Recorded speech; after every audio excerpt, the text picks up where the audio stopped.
time. Senator Cantwell, Washington.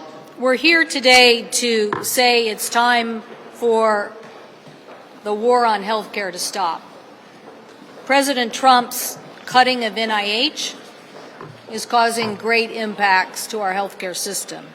President Trump's tariffs are causing higher costs on prescription drugs, and the proposed budget that we still haven't seen the details on, $880 billion in Medicaid cuts, is going to cause a devastating impact to communities all across the United States.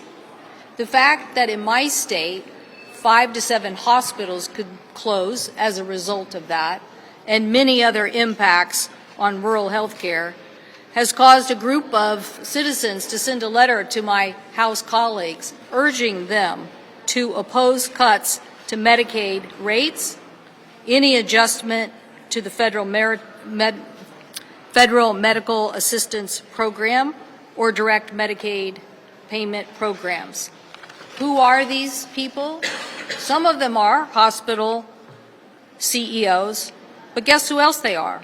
Republican state representatives, Republican county commissioners, city council people from the communities. They all know this is the wrong idea, and they are not interested in a sneak attack by the Republicans of saying that they can successfully cut $880 billion and not have an impact on our communities.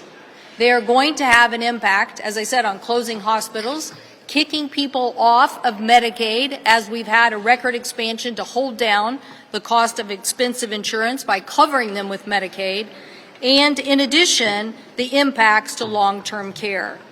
We know now that Medicaid is on such a short fuse of basically only having a very limited budget, and every penny counts, but 52% of that revenue comes from Medicaid.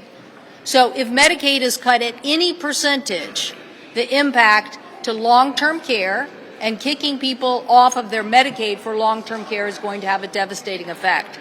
And lastly, the same individuals who are involved with running our response to the fentanyl crisis know that if you cut Medicaid, you're also going to cut the recovery and treatment and also the housing that occurs in our jails of having the Medicaid resource to fight fentanyl, a scourge on our society. It's time for people to come clean in the House of Representatives and clarify that they too oppose Medicaid cuts.